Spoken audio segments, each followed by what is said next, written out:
Hello everyone, investment scams rampant. Please vigilant and discerning. Do not trust information from unknown sources. Please make sure recognize two official Capital Securities community, Facebook, Capital Securities, YouTube, Capital Wealth Insights. Hello everyone, welcome to Chingyi Good Night. Today is Tuesday, December 9th, and I'm analyst Yang Jita. Remember to like, subscribe, and share for us at 3 different times. If you have any investment questions, feel free to leave a comment. If I don't get to answer your question today, I'll make sure to follow up in tomorrow's class. Time flies. It's already Tuesday. Why do I say time flies? Because in just 2 more days, we'll have this year's final FOMC interest rate decision. The FOMC rate decision is basically the biggest event in the entire market at the end of the year. The impact of this event is extremely broad. Today, I'll also update everyone on related official statements and industry news. Good evening, everyone. Hello. I just saw that some of you were already asking questions online before class started, including about the next season of Netflix. I'll talk about the sequel and how it relates to Paramount in a bit. Also, regarding whether there will be a rate cut in December, Franklin asked if a December rate cut is already a done deal and whether people are being too optimistic. I'll be going through a lot of information with everyone in just a bit. I'll explain everything one by one. Good evening to everyone playing along. Hello to Huiguan Zhuan, Meidazai, Min, and also Yulin, Franklin, and let's see, who else is here? Who's this? Alice Buha and Melissa. Hello, Melissa. Good evening. Long time no see. Fei De Yunyao and Kei Koku Lee, good evening to you too. First, let's take a look at today's investment highlights. The first topic is economic advisor Hassett a short-term hawk. Why do we say that? With the upcoming Fed interest rate decision, many officials have entered a blackout period. But at the same time, Hassett, who is a potential frontrunner for the position of Federal Reserve Chair, has been making statements recently, sometimes dovish, sometimes hawkish. For example, his comments yesterday actually included some hawkish points. So will these hawkish arguments influence the Fed's monetary policy? And what exactly did he say? Is he really turning hawkish, or is this just a smokescreen? China's resilience has grown stronger regarding the trade war. The trade war began around February or March this year, with negotiations over tariffs ongoing globally until year-end. Despite the impact of the trade war, China's import and export numbers have remained very strong. So what's happening? What has China done? As China's resistance in the trade war strengthens, could this affect next year's US midterm elections? It's possible. I'll share more on that in a bit. As for the industrial side, the most important thing, of course, is the easing of semiconductor restrictions. After the market closed yesterday, Trump suddenly announced that the H200 chips used for AI could be exported and sold to China and other countries. In fact, this relaxation of restrictions could even extend to AMD and Intel as well. They might even allow all related American semiconductor companies to follow suit. But what exactly are the conditions? Why, after these conditions were announced, did Jensen Huang have a different opinion? Also, to add a bit more, as mentioned yesterday, Netflix is considering a high-priced acquisition, almost $82.7 billion, to acquire Warner Bros. And under the terms of this acquisition, both companies were originally performing quite well. But today, out of nowhere, a new player has entered the scene, Skydance and Paramount. The reason I'm bringing up Paramount today isn't to talk about movies or TV shows, but because there's an invisible hand behind Paramount, and it's all tied to a power struggle involving political influence. It could even have an impact on next year's midterm elections. So when we talk about Netflix, Warner Bros., and now Paramount, we really need to be extra cautious. Everyone pay attention. All right, that's the analysis for today's topic. Of course, when it comes to economic data, let's all take a guess and have a look. Good night. In the early hours of today, the New York Fed's one-year inflation expectation for November in the US came in at 3.2%. Compared to the previous value of 3.24%, it actually edged down slightly. What does this mean for the market? It suggests that when it comes to inflation, the overall trend by the end of the year, and even into next year, leans more toward cooling off. Inflation as a whole hasn't been significantly pushed up by tariffs. Of course, this is also because every time Trump raises objections or sets conditions in the tariff war, he often backtracks soon after. He brings something up, then takes it back. So the tariff war has become a series of ups and downs, sometimes high, sometimes low, but in the end, we can see the result. Trump, for the sake of his votes, his poll numbers, and even economic and inflation considerations, makes certain decisions. So after trade wars reach a certain point, he often makes concessions. And these concessions can actually cause the inflation data, which the market originally expected to spike, to instead stabilize or even decline significantly. This cooling off and decline are also helpful. The Federal Reserve, when adjusting monetary policy, gradually moves toward a more accommodative stance. So in the future, this could actually be beneficial for the stock market and the economy. Right, so regarding inflation expectations, we can see that whether it was what we talked about yesterday with the University of Michigan data, 1 year, 5 year, and so on, inflation is cooling down. Today, the New York Fed's 1-year inflation expectation also came in at 3.2%. And just now at 7 o'clock, the US November NFIB Small Business Optimism Index was released, reaching 99, which is higher than expected and also higher than the previous reading. To some extent, this also shows that overall small business confidence has slightly warmed up. Also, tonight at 11 o'clock, maybe there will be some data released, including the US October JOLTS job openings. The last data was from August. There was no release for September. The August figure was 7.227 million, and this time, the October data is expected, with September being skipped entirely. The October figure is 7.15 million job openings. If this number comes in below market expectations, it would mean that the overall job market is relatively weak.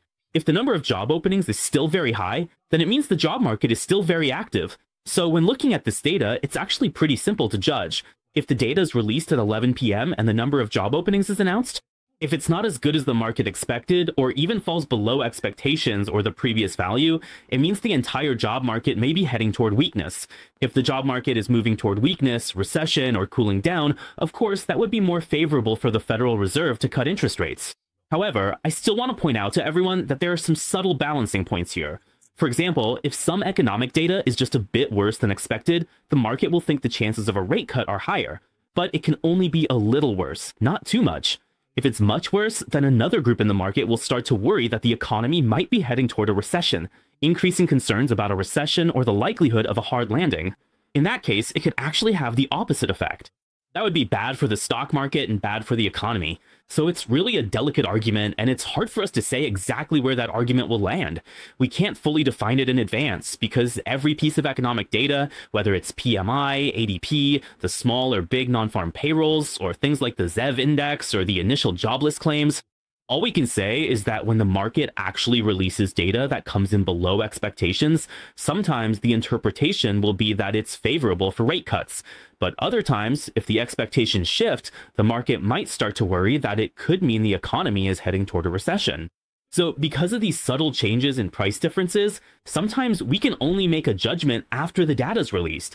In fact, even after the release, we often have to look at the futures market, the stock market, or the overall market sentiment to really determine whether the impact of the data is more positive or more negative. So there isn't a 100% certain direction for where things will go. All we can say is that it's more likely, more probable in one direction. Based on the current market sentiment, as long as the job market cools down even a little, just a little cooling off, that would be favorable for rate cuts, but you can't cut rates too much. If you cut too much, people start worrying about a recession. Okay, so as long as everyone has a general sense of this, that's enough. But if you ask where the actual data is, right now it's hard to say for sure. All right. Also, the Conference Board's leading economic index for September will be released at 11 p.m. as well. But this data is just for reference since it's for September. The previous value was negative 0.5, and the expected value is negative 0.3. That's also coming out at 11 p.m., so we'll look at it together then. Just use it as a reference, that's fine. This is YI902502. Good night, good night. And who is this? This is... Patrick. Is that Patrick? Hello, Patrick. Yuppie. Hello. And to the staff, good evening. Also, Louis Yang, good evening as well. Now, regarding the question about GPUs getting bigger and bigger, and Feng Chuangcheng, because of Feng Chuangyan, does that mean packaging factories can raise their prices?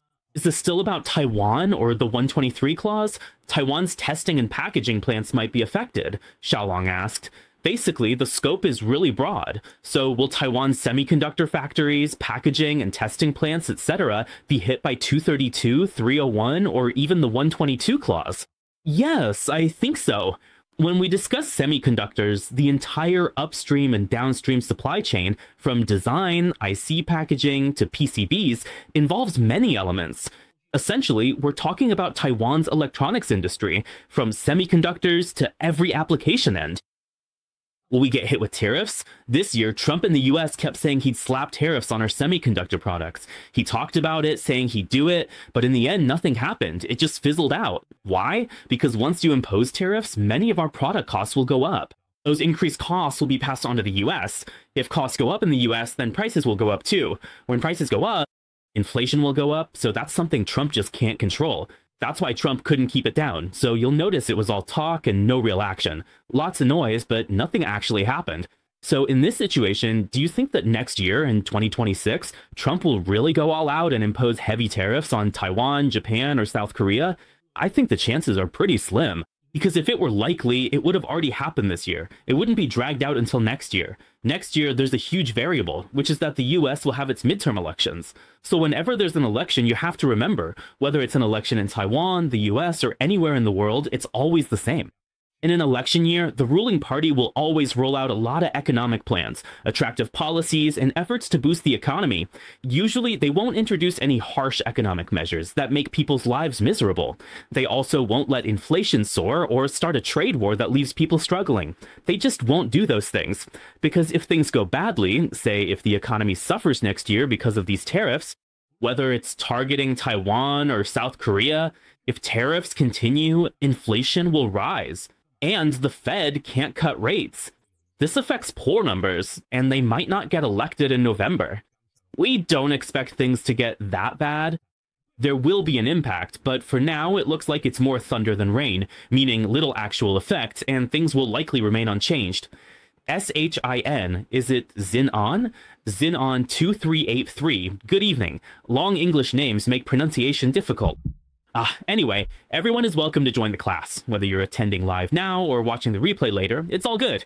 Just remember to listen a few more times. If there are things you don't understand, you can leave your questions on the message board. Okay, if there's enough time, I'll answer them on the spot, and if I can't get to them in time, I'll go over them with everyone in class tomorrow. Alright, let's take a look at the investment institution section. Morgan Stanley's chief strategist, Michael Wilson, he's pretty well known. Michael Wilson, let's put aside for now whether he's accurate or not. Sometimes he's right, sometimes he's not. Anyway, people say that he remains bullish on the US stock market, expecting it to keep rising through next year, 2026. That's basically his bullish stance. He believes that US corporate profits will continue to grow strongly. As for the US job market, at most it'll just cool off slightly.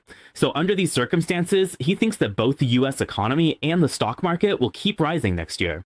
However, there's one thing. He says he's optimistic about consumer discretionary goods. Consumer discretionary goods are basically everything that's not an everyday necessity, like rice, oil, salt, sauce, vinegar, and tea. So, for example, if you buy a car or something really expensive, that's considered a consumer discretionary good. He says he's optimistic about consumer discretionary goods and small cap stocks, and that they can continue to lead the market. But honestly, I have to question that a bit, because to be real, Americans still need to spend on essential goods. Those are what make up the bulk of people's spending. Things like rice, oil, salt, sauce, vinegar, and tea are still a much bigger part of Americans' expenses. It's not like everyone is out there buying an LV bag or some super expensive TV that costs $500,000 or $600,000. It's not those kinds of things. It's the real consumer goods that actually drive the growth of the US economy. And then, about small cap stocks, he says small caps will lead the market, which I also find a bit odd. Because honestly, if you look at this whole bull run in US stocks from 2023, 2024, and even into 2025, who's been leading it? It's almost always been those big tech stocks, the tech giants, whether it's the Magnificent Seven or the big 8, 9, or 10. What are they related to? It's all related to AI. It's connected to AI and electronics. Are those small cap stocks? None are small cap. Next year, with momentum from the US presidential election, the US stock market continues to surge. Small cap stocks won't drive that rise. It will still be the large cap stocks leading the way as the main force. So what about small cap stocks? They'll just follow along and catch up. That's the situation. It's like the big ones pulling the small ones up, like a mother hen leading her chicks. So when people say they're optimistic about non-essential consumer goods and small caps going forward, I think you can just take that with a grain of salt. So as I see it right now for next year, small cap stocks might not be the leaders. Maybe the focus will still be on the major, mid, and large cap tech stocks. Alright, as for the economic advisor Hassett, what did Hassett say? He said something interesting. Yesterday, he said he hopes the Fed will cut rates by 0.25% in December. But today, he said that if the Fed announces the interest rate path for the next 6 months in advance, he thinks that's irresponsible. Announcing the direction of interest rates shouldn't mean revealing it half a year early, because half a year is too long. He believes that each interest rate level should depend on the current situation. On the most recent economic data, they should use the latest economic data to make judgments. Okay, the market interpreted it. The market started to wonder, has Hassett turned hawkish? So the stock market was simply fluctuating, volatility. Let me tell y'all, this kind of argument is just something to be aware of. Just take note and move on. This kind of viewpoint doesn't necessarily mean they've turned bearish or anything like that. What they're saying is that the Fed shouldn't announce its rate path 6 months in advance. They hope not to announce it so early, and instead, they want to base future decisions on data. But honestly, that's already how it is. The Fed already bases its decisions on economic data. They might look at inflation, the job market, PMI, ADP, and a whole bunch of other economic indicators. Isn't that how they make decisions on monetary policy? It's like that now, and will be in future. So what he's saying is it's a given. He says they'll use data to make decisions in the future, but people wonder, shouldn't that make him more dovish? It's like saying whatever Trump says, he'll just follow along. No matter if the economic data is good or bad, there's only one direction, rate cuts, right? That's not wrong, but he can't say it like that. After all, he might be a hot candidate for the Fed next year. So to some extent, he still has to maintain what you'd call balanced reporting. Yesterday, he already said he was leaning dovish and suggested a 1-point rate cut. So today, he has to balance things out in his comments. He can't be talking dovish every single day, so he'll say something a bit different. He'll talk a bit about things that are more in line with his expertise. Why? Because these Fed chair candidates, before they get appointed, probably have to go through some kind of review. I remember they need approval from some members of Congress. Congress has to agree, so he can't just lay all his cards on the table and tell everyone exactly how we'll make monetary policy decisions in the future. He can't say, I don't look at economic data, I just do whatever my boss Trump says. If Trump tells me to cut rates, I wouldn't dare not to. There's no way he'd say that. So he has to strike a balance. While sounding dovish, he still needs to present his own expertise or outlook for the future. That's basically the idea.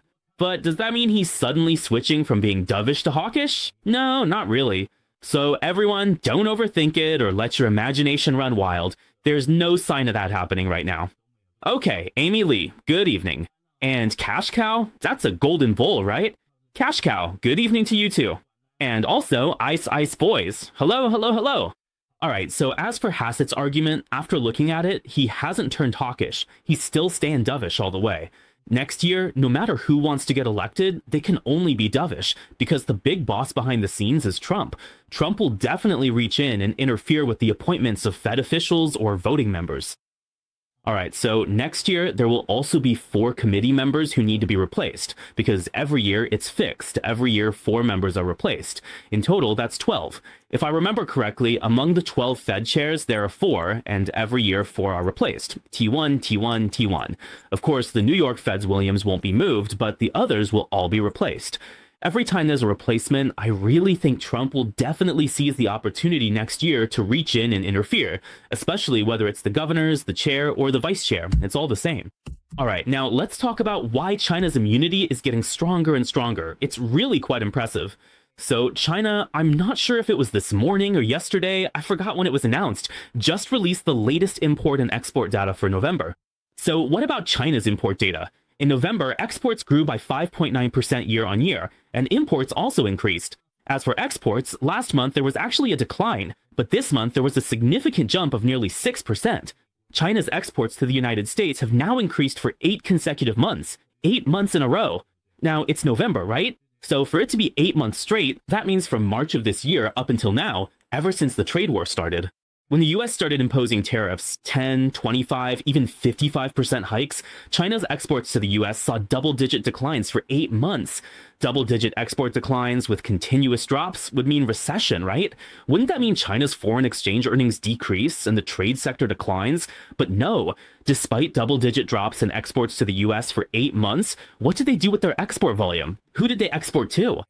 If it's to Southeast Asia, if it's to Africa, if it's to Latin America, if it's to the European Union, yes, the EU. So when it comes to tariffs, everyone should be pretty familiar with this. During the past 8 or 9 months of tariff battles, besides continuing negotiations with the US, China has been constantly visiting African countries, ASEAN countries, East Asian countries, Southeast Asian countries, and has even signed agreements with the EU. Especially with African countries, they've been actively making strategic moves. So basically, although exports to the US market have dropped sharply, exports to other countries have grown significantly, which has offset the weakness in exports overall. So if we look at China's export numbers for November, the year-on-year growth rate was actually still 6%. That's really quite impressive, isn't it? Regarding the Chinese Ministry of Commerce, what did Wang Wentao say? He stated the Henan government should stop interfering. This is about the Anxi semiconductor issue. If you've heard this, you know that ultimately, whether it's China, the EU, Netherlands, or Anxi Semiconductor, it's still uncertain how things will develop. I think in the end, everything will settle down and they'll reach an agreement. I just want everyone to know that, in fact, over the past 8 or 9 months during the trade war, China has shown a kind of stubbornness that the US can't ignore. Even if they don't export to the US, they can still export to other countries to make up for the so-called decline in trade. They've managed to compensate for it, and that's really impressive. So what does this mean? It means two things. First, the trade war between China and the US, its impact on China, its destructive power, has been reduced. It still has an effect, but it's lessened. Why? Because China has shifted the impact elsewhere. They've managed to transfer it. So this will also make the US and Trump realize that they might need to use other methods to counter China's high-tech development or the trade deficit. This kind of situation might happen next year, maybe after the midterm elections. That's when he'll start thinking about whether there are new ways to make China yield a little or make some adjustments. I think that's something he'll only start considering next year, because after 8 or 9 months of the trade war's restrictions and negotiations, Trump should have realized that Xi Jinping is no pushover, so they can't reach an agreement. So these import and export figures also let the US know that, anyway, whatever issues there are, we can just wait until after next year's financial election to talk about them. Showing this kind of resistance and resilience, from the import and export data, we can see that China really is something else. Really impressive. As for how things will be discussed next year, I think if we really want to talk about it, it will have to wait until after the midterm elections. After the midterms, whether the Democrats or the Republicans hold a majority in the House and Senate, that's when we'll see, because there are a lot of variables, a lot of uncertainties. Also, a student just happened to ask about the high probability of a rate cut in December. Yes, the chances of a rate cut are indeed high, but does a high probability of a rate cut really mean everything will go smoothly? Not necessarily. I keep repeating one thing to everyone, which is, for example, if we look at the yield on government bonds, today it even surged to 4.1 again. That's because people are overinterpreting the more hawkish arguments made by economic advisor Hassett. Alright, so you see the yield in China has surged to 4.11 again, and the number of expected rate cuts is now about 0.9, almost 1 cut. Anyway, what about this December? Very soon, on Thursday, we might find out whether there will be a rate cut or not. If there is a rate cut, I still suggest, just like before, that if a rate cut brings positive news and the stock market surges, if you have some short-term positions that are already profitable, I would recommend that when the market spikes, you can consider trimming your positions by 1/2 or 1/3 to lock in some gains. Now, you might say that after this consolidation, the market could open higher but then drop, or after positive news, it might open high and then go lower. Looking ahead to next year, there's a chance they'll continue with rate cuts, and with the election cycle, the index or certain stocks could still have opportunities to hit new highs. There's still a chance. It's just that the volatility will definitely increase with the election, Trump's remarks, new chapters in the trade war, and many other factors. There will be more and more different kinds of volatility ahead. We're at a historical high. Some say highs can always go higher, but higher usually refers to the index, not necessarily individual stocks. When we talk about highs, it refers to the index, like major US indices, Dow Jones, NASDAQ, S&P, or the Philadelphia Semiconductor Index. But that's not necessarily true for individual stocks. Don't get the wrong idea. What I mean is, just because the index is high and keeps hitting new highs, it doesn't mean your stocks will automatically rise with it. No, that's not how it works. It's not always like that. If you pick the wrong stocks, while the index is hitting new highs, some individual stocks are actually hitting new lows. They're breaking through their previous lows, even falling below the lows from April this year. And there are a lot of them, really a lot. So everyone still needs to pause, observe, and listen. Sure, rate cuts are good for the economy and the stock market, but under these circumstances, you should focus on weeding out the weak and keeping the strong, and take profits when prices are high. Of course, I'm not telling everyone to blindly turn bearish, or switch to a bearish stance. That's definitely not what I'm suggesting. What I mean is, sell when prices are high, and then buy back in when they drop, taking advantage of price fluctuations by buying low and selling high. This kind of approach will be a safer strategy next year as we face elections and interest rate cuts. Also, you need to pay special attention to managing your positions. Be particularly cautious about that. Alright, Amini asked, should I start a small position in Oracle now that the price has dropped to this level? I'm really worried the earnings report won't look good. Yeah, if you're that worried about the earnings report not looking good, then just wait. Wait until tomorrow, after the earnings are released. If I remember correctly, Oracle's earnings will be announced after the market closes tomorrow, December 10th. That's when Oracle's earnings for Class A shares will be released. Oracle first. Let's break it down. First, Oracle won't go bankrupt. No way. Chances are extremely low. Despite CDS surging to March 2009 highs, claiming it can't pay debts, will go bankrupt, or face a liquidity crisis is not the case. The chance that it will run into cash flow problems and then go bankrupt is extremely small, smaller than the odds of an asteroid hitting the Earth, so really it's very unlikely. So in this situation, what we're really looking at is how the market will interpret its earnings report tomorrow. The general expectation is that the market will see it as somewhat positive, because expectations are already pretty low. A big part of this is about their future investments in infrastructure. About how much money are we talking about? How much capital is involved? What is the current ratio of their debt to their assets? And how many future orders might they receive? These are the kinds of questions that will be addressed in this earnings report. So if you're worried or anxious, just wait for tomorrow's earnings announcement. Then you can slowly buy in at lower levels. Of course, sometimes people will say, hey teacher, what if tomorrow's earnings report comes out and it's way better than expected? What if the stock just shoots up and I don't have time to buy in? Well, that's the dilemma. You have to think about what you really want. Do you want to buy at a safe point, or do you want to buy at the absolute lowest point? Okay, do you want to buy at a safe, solid bottom, or do you want to buy at the lowest point?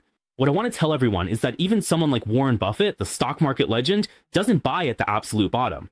If you manage to buy at the lowest point or sell at the highest point, that's just pure luck. Like your ancestors did a lot of good deeds for you.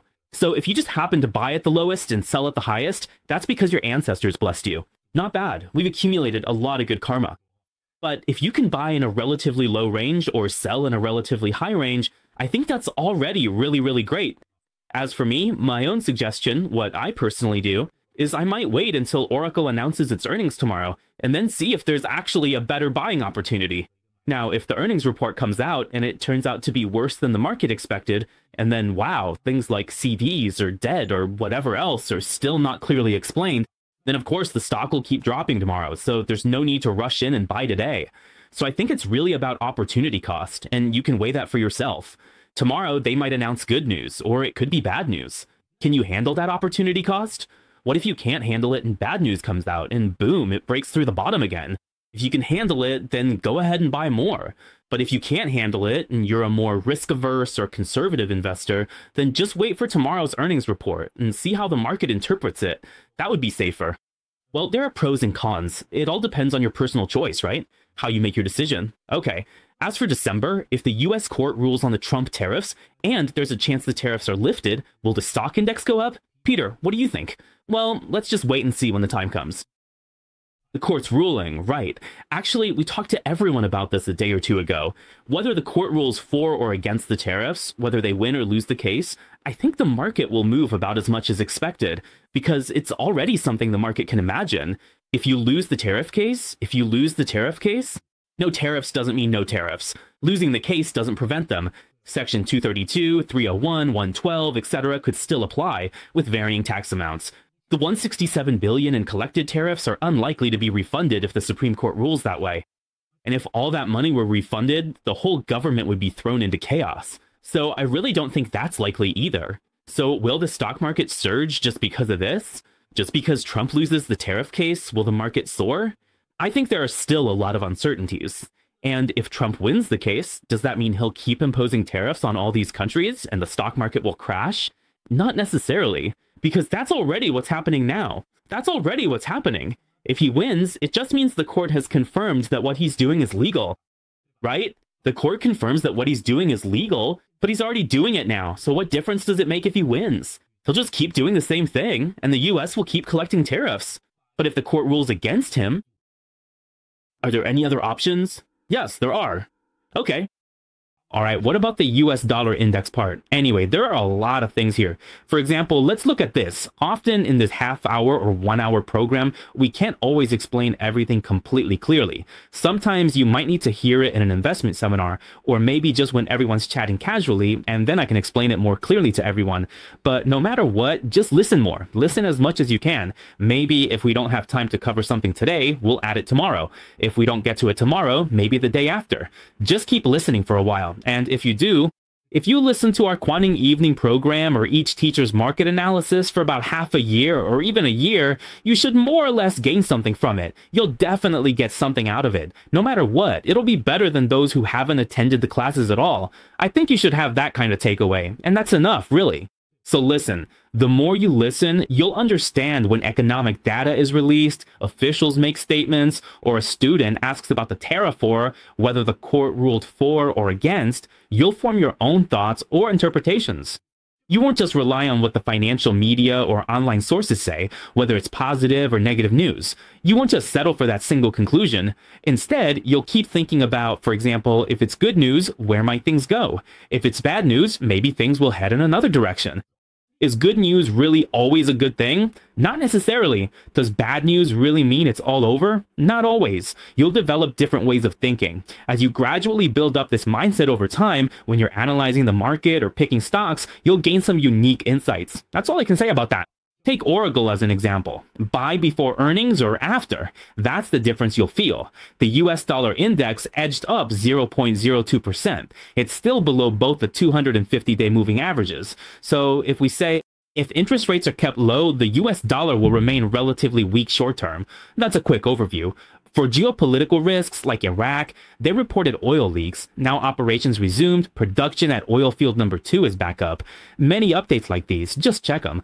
Anyway, crude oil's current price is it's still showing a bearish pattern. So today, it dropped another 0.25%. Simply put, as long as the monthly and quarterly moving averages, these two lines, haven't moved back up, you don't need to worry about crude oil prices surging. As long as crude oil prices aren't spiking, inflation's impact will be reduced. As in CPI calculation, crude oil price makes up a portion. Crude oil accounts for about 6.9%. Within energy, it's 6.9%. Well, whether it's considered high or low, it's not really that low. It does make up an important proportion. So as long as the crude oil price hasn't broken above the quarterly moving average this month, in principle, it won't have much of an impact on driving inflation. As for the economic data, let's talk about tonight at 11 p.m. Let's take a quick look at the JOLTS job openings. Tomorrow, there's China CPI, the Bank of Canada interest rate decision, and the EIA monthly report. But I think the most important thing still falls on Thursday. So before that, everyone can just relax and watch some market analysis shows. And if you have any questions, just leave a comment and chat about it. And of course, a big thank you to Peter Liu for the likes, subscriptions, and shares. Thank you so much. But the most important thing is Thursday, because Thursday brings a lot of uncertainty. At 3 a.m. on Thursday, there's the Fed's interest rate decision. If it were me trading, basically in the days leading up to the rate decision, from Monday to the early hours of Thursday, the US stock market probably won't see much volatility. It'll just be stuck in a stalemate. Why? Because what everyone is waiting for it's not just about whether the Fed will cut interest rates or not. People aren't just waiting to see if the Fed will cut rates. They're also waiting to hear what Chairman Powell will say. Will he bring up any dovish points? Is it going to be a dovish rate cut or a hawkish rate cut? Or will his speech, like what he says, affect the Fed's overall stance for next year and which direction they'll move in? That's actually more important. So whether or not they cut rates is one thing, but we think what Powell says is even more important. Before Powell speaks, during the week from Monday to Thursday, you really shouldn't expect the stock market to surge or plunge. It just stays stuck there, nothing much to see, just stagnant. Economic data isn't important either, because most of it is just outdated information being brought up again. They're not the most recent or timely things, so the whole market is just watching this. In December, all you look at is the interest rate decision, and then Christmas, see if there are any positive stories around Christmas, how retail sales are doing, whether iPhones are selling well or not. Things like that are enough. That's all you need. What about earnings reports? Of course, tomorrow we'll see Oracle, and then the day after there's Costco, Broadcom, and so on. Around mid to late December, the fourth quarter earnings season will start, with Micron and FedEx usually kicking things off. Anyway, we'll keep tracking all of this for everyone as it comes up. Okay, that's the situation. Earlier, I talked a lot about genetic data and also answered a lot of questions from everyone. All right, now let's take a look at some industry-related topics. I actually really enjoyed trying to interpret various things for everyone on the show, like news from the market. Some of it is news events, some are earnings report analyses, and some might be international affairs or comments from officials. So why do we spend extra time interpreting these things? It's because, well, interpretation always has two sides. There's no absolute right or wrong. We're just trying to provide, in this space, some perspectives that we think are valuable, so our interpretations aren't just one-sided. It's not going to be a one-sided opinion or something overly simplistic. You know, when you read Yahoo News, Junheng Net, or Sina Finance, or a lot of other news sources, sometimes even when you turn on Feifan or Dongsen News, their coverage of certain events or data might be a bit biased. They might have a bullish or bearish perspective, but in reality, there could be some so-called middle ground. When you're reading these news stories, there might be some middle ground that needs to be pointed out by someone. So once that's highlighted when you're listening or watching, you won't end up in an echo chamber that's either too bullish or too bearish. Instead, you'll find that there's actually an infinite space between 0 and 1. Oh, it's not 0 and it's not 1, it's that infinite space between 0 and 1. This concept can help everyone think more deeply on their investment journey. For example, take Nvidia. Trump just announced yesterday during the market session that he would allow the H200 chip to be sold to China and other countries. He said sales are allowed. But 25% of your sales revenue has to be given to the US government as a commission. That's really high. 25% is a lot. He also said that this applies to companies like AMD, Intel, and all other American semiconductor companies. They all have to pay this 25% protection fee. If you're willing to pay, then I'll let you export to China. Let me explain to you what 25% really means. Just think about it simply. If something originally sells for $100 to China, now it has to be sold for $125, because that extra $25 is basically a commission that goes to the US government. So in other words, to put it in simple terms, if you used to make a 50% gross profit, let's just use a straightforward number, if you used to make a 50% gross margin, now it's cut in half and you can only make 25%. So if you have to give that 25% sales commission to the government, are these companies really still willing to export those chips to China? That's a big question mark. Some companies might not be willing to sacrifice that kind of profit, so they just won't export to China. Okay, then don't export if they think the Chinese market isn't big enough. But for some companies like AMD or Nvidia, they still think the Chinese market is huge. There's still a lot of growth ahead, like for Nvidia.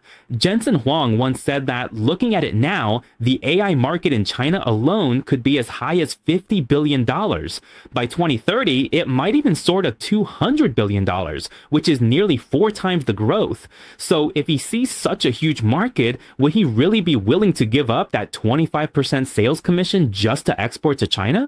Yes, he would. Why? Because the profits in this area are even greater.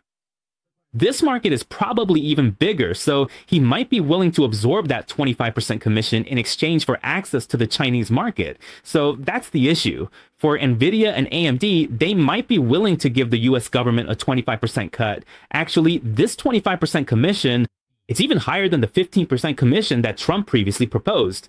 10%, actually, last time it was even higher. It hasn't gone down at all. The protection fee has increased from 15% to 25%. So in the future, you might see this reflected more or less in the financial reports, just how much profit can actually be made in the Chinese market. Although the answer is that currently, their data center revenue in China is not included in the financial projections, so for the future, we can only speculate. The fact that the H200 is allowed to be sold in China is fundamentally positive for Nvidia. It will help. It will be beneficial. But now there are 2 issues involved. First, it's about selling to mainland China, specifically the future profits from this segment. With the US government constantly taking a cut, how much can they actually earn? It definitely won't be more than in other countries since they've already had 25% cut off, so it will definitely be less. But exactly how much they end up making and how much their revenue and profits can actually grow, this is something we'll only see in future financial reports. The second, deeper issue, which I think is even more serious, hasn't been addressed. Another question is whether AMD is willing to sell its chips to China, because due to trade war considerations, Trump might be willing to let it go through. When it comes to selling to China, you have to consider whether China is actually willing to pay for it. Is China really willing to buy? If mainland China is now gradually developing its own AI through companies like Baidu and Alibaba, and if their own AI models like Deepik are progressing well, then if their development is successful, why would they need to buy H100 or the lower-end H200 chips? They don't need to. Maybe the chips developed by Baidu or Alibaba themselves will perform even better than the H200, so why would I buy the H200 chips? Okay, so this is exactly what the Chinese government is concerned about. They're thinking, fine, you're willing to import to mainland China now, and you're willing to sell the H100 and H200 for us to use. Maybe some small and medium-sized enterprises or companies that haven't developed their AI capabilities as quickly will use them. It can go buy these chips to use, that's right, buy them quickly and then gradually develop further. This is definitely helpful for the overall development of AI in mainland China. But is it possible that in the future, NVIDIA or AMD's chips could completely replace all AI chips made in mainland China? Impossible. Why? Because Xi Jinping himself knows that if he doesn't step up, if he can't master AI technology and can't develop his own domestic alternative chips, Chinese-made chips, then in the future, he'll end up being choked by Trump all over again. Then in the future, his high-tech development won't be able to keep up with other countries. So in other words, if Trump allows this, our final conclusion, the only thing we can say is that Trump allowing the H200 to be sold to China is only beneficial for NVIDIA's short-term revenue and profits. It will be helpful, but in the long run, whether the Chinese government will go along with it and whether the Chinese market will develop its own AI is another story. Additionally, as domestic chips continue to grow and gradually replace AMD and NVIDIA, things will change.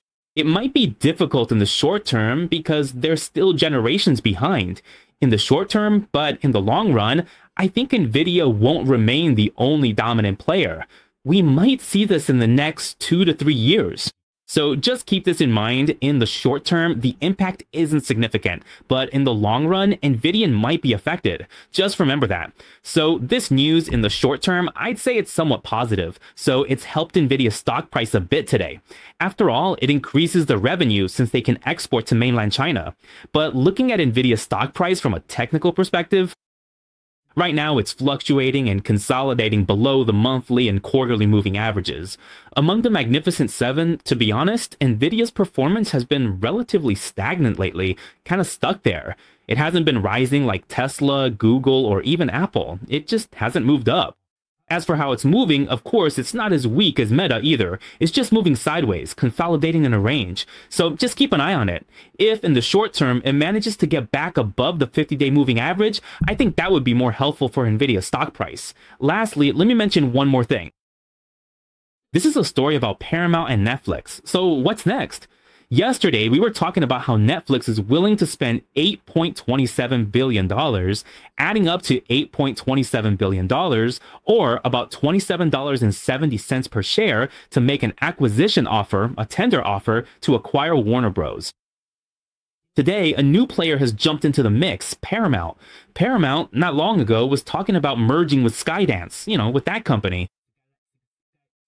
So with the Skydance merger, today, they made a bold surprise move. They went straight for a hostile takeover. $30 per share. $30 per share to acquire someone, spending nearly $110 billion. They're making the same kind of offer to acquire Warner Bros., to buy out Warner Bros.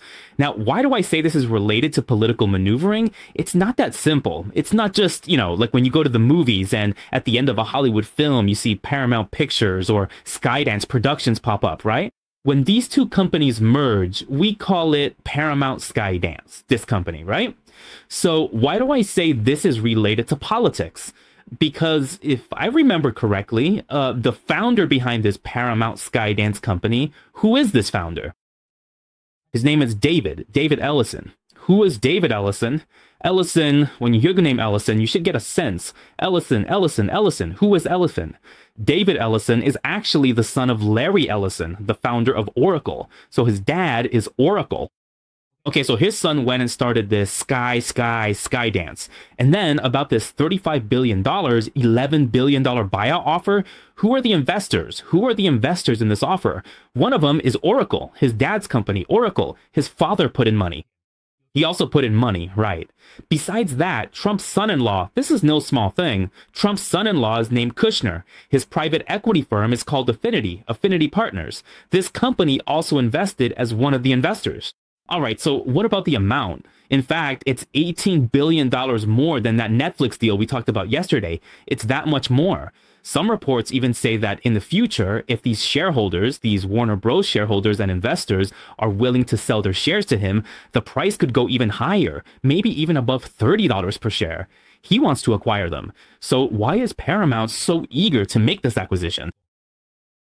Why? Well, as I just mentioned, let's look at Paramount's major shareholders. Among the investors, there's Oracle. Oracle's Larry Ellison has a good relationship with someone. He's close to Trump. Okay, so back then, Trump brought up this. It's about the development of AI, like in Stargate. Who's involved? There's OpenAI, there's SoftBank, and then who else? Why does Oracle have such a good relationship with Trump? Also, if you remember clearly, I'm not sure if it was August, September, or October this year, but remember TikTok? Your Chinese TikTok? Its US operations had to be spun off. After the spin-off, who was supposed to handle all that data management? Who was it given to? Oracle. Oracle is huge, really huge, and its growth is largely tied to AI development. What else? Politically, Oracle tends to negotiate more with Trump. Their relationship with him is simply better. So, with Paramount making this $110 billion offer, Oracle has a lot of money, and even brought in Trump's son-in-law. Trump's family is also investing. Why are they so eager to acquire Warner Bros? Because, as we've discussed, what does Warner Bros own? For example, HBO. There's Discovery, and then there's DC Comics, a lot of film studios, movies, all kinds of productions. And then there's CNN. Why does Paramount want to acquire it? Because CNN has been bad-mouthing Trump for a long time. And don't forget, there's an election next year. There's an election next year. An election next year. What does the market need? It needs volume. It needs the power of the media to sway or influence public opinion or to affect the economy for better or worse. They have to quickly set up their media presence. Actually, it's the same in Taiwan. All that talk about the party, government, and military withdrawing from the media, none of that really happened. They're all still involved. It's the same in the US and in every democracy, especially in capitalist countries. It doesn't matter if it's communist or a republic, it's all the same. The party, government, and military won't fully withdraw. They might step back, but they're still on standby. So why Paramount? Its investors include Oracle, and even Trump's son-in-law has put money into it. Why? Because Warner Bros. Invested in CNN. If you take it over, since CNN has been criticizing Trump, it'll start saying good things about Trump. That's why they're willing to spend $110 billion. Yesterday, Netflix was at $80 billion, making this offer nearly $20 billion more. Not in NTD, but USD, and they might even raise it. To some extent, it's for political intervention, so it's actually pretty straightforward. So in the end, I think Paramount probably has a better chance of getting it. I think Paramount's chances are higher. First, as I mentioned, there's the Oracle angle, and also Trump's son-in-law is involved in this kind of thing. And then there's also, if Netflix really wants to acquire Warner Bros., those antitrust regulators might argue that Netflix's streaming platform is very similar to HBO, and if they merge, their market share would reach 56%. That could raise antitrust concerns, and they might not let it go through. But does Paramount have anything to do with Warner Bros? No, it doesn't. Does it have TV series? Yes, it has TV series and movies. It's a film production company. So regulators might think, well, merging these two might not necessarily violate antitrust laws. In the end, it just depends on what Trump prefers. So whether it's Paramount or Netflix, they're both trying to win over the bride. If you want to win the bride, the brothers are competing to see who can offer a higher or lower price, and they keep making new offers, pushing the price up and up. In this bidding war, it's not necessarily Paramount that'll go the highest, nor is it necessarily Netflix. So who will see the biggest increase? It's Warner Bros, because they're the ones being fought over. They're like Snow White. All the princes want to win her over. So in this battle for the bride, we saw Warner Bros stock surge again yesterday, up another 4.41%. It just keeps shooting up. It's still going up, so if you have it in your hands, just hold on to it for now, because at the moment, the offer price is actually as high as $30. $30. That's still about a 10% upside from where it is now. So in the end, who will win out is still unknown. It's just that in this kind of bidding war, the company being pursued for acquisition usually sees the biggest gains. That's the idea. Everyone thinks the price will go higher and higher. So that's a quick update on Warner Bros. In the side story. Right now, it's at the stage where Paramount has jumped in. And as for Google, if they're talking about what they're going to launch, like in 2026, they're planning to launch 2 types of AI-powered smart glasses. Well, just take a look and that's it. Because right now, the more popular AI glasses that Meta has released are the ones in collaboration with Ray-Ban sunglasses and, Oakley.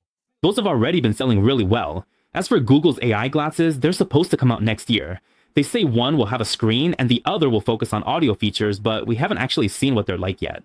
Anyway, we'll talk about it when they're released next year. Actually, the very first AI smart glasses were launched by Google. Google released them 10 years ago, but they didn't sell well, probably because of poor battery life, bad performance, privacy concerns, and a bunch of other issues. So they didn't sell well and eventually just faded away. Later on, Meta took over in that space. So now, when you say that in 2026 they're planning to launch these 2 smart glasses, will it actually help their revenue? I think we should just wait and see. Let's just watch and see what happens when they come out. Because right now, what's driving Google's stock price up isn't the AI glasses. It's not their Android phones either. I honestly have no idea. What's really pushing Google to keep hitting new highs is their strong performance in the AI sector. The market has given them a good evaluation for that, which is why they've been able to consistently stay above the monthly and quarterly moving averages and keep performing so steadily. It keeps having opportunities to hit new highs. When looking at Google's fundamentals, the main focus is on their AI segment, driving their search engine and much more. As for the technicals, as long as they stay above the 20-day moving average, there should be no major issues. As for Google Glass, we'll wait for its launch next year and take another look then. U.S. stocks, Paramount Global, Skydance rose 2.26% pre-market due to a possibility that it now has a higher chance of acquiring Warner Bros. Ideanomics and Pfizer both saw gains of about 1 to 1.4%. Warner Bros. Itself was also up 0.95% in U.S. pre-market trading. On the downside, Norwegian Cruise Line dropped 2.4%, and Hasbro and Mondelez International also fell by 1.41%. Albemarle and Robinhood also dropped by 1% in US pre-market trading. Honestly, the declines aren't that significant, and there aren't any major tech stocks among the gainers either. Basically, everyone is just in a wait-and-see mode ahead of the interest rate decision in the early hours of December 11th. So before this interest rate decision, it's really unlikely to see any big swings, either up or down in the US pre-market. The chances are honestly pretty slim. Alright, Gia, Jaya, Justin Lang, good evening. So this is just something to take note of and move on. As for the Dow Jones Index, it's still holding above the moving average with a slight drop of 0.45%. Luckily, it's still above the moving average. The SOX Index, on the other hand, hit a new high, rising by 1.1%, and the moving average is also trending upward. In the short term, it seems like the SOX index is performing better than both the Magnificent 7 and the Dow. Of course, that's partly due to some leading component stocks, but no matter what, the Magnificent 7 are still the most important ones. Market confidence is a key indicator, especially for leading stocks. The Magnificent 7 dipped slightly by 0.92% yesterday, but still hold above the monthly moving average. So I think the market will likely remain in this stalemate until Thursday. However, when the interest rate decision is announced, everyone still needs close attention. If there's a rate cut, a positive surprise aligning with market expectations, since 90% hope for a cut, then once it happens and the market surges, remember to sell on that spike. If the price pulls back, you can look for another buying opportunity. That's a safer approach. But if, unfortunately, you ask, teacher, what if on Thursday they suddenly announce no rate cut? It's not impossible. Really, it's not impossible. Even though Powell is under so much pressure, both from outside and from those with and without voting rights, and even the candidates are all talking about rate cuts, rate cuts, rate cuts, there's still a chance they could suddenly announce no rate cut and keep rates unchanged. Honestly, in this world, nothing is truly impossible. Make sure to manage your positions well and put safety and caution as your top priority. Only after that should you think about how much you can earn. I think that's the most important thing you need to balance every day on your investment journey. Alright, that's all for the overall situation and related content, bringing you the latest updates before the US stock market opens. When class is over, remember to like, subscribe, and share for us. If we didn't have time to answer your questions in the comments just now, we'll follow up and address them one by one in class tomorrow. Finally, I wish everyone smooth trading, and I'll see you tomorrow. Our company has no improper financial interests in the individual securities recommended or analyzed. The information in this program is for reference only. Investors should make independent judgments, evaluate carefully, and bear their own investment risks. If you don't want to miss the latest market updates, be sure to turn on the notification bell and hit subscribe. In addition, we have plenty of great video content on both Facebook and YouTube. Don't miss out. In our group, we share in-depth explanations of global financial events with you every day.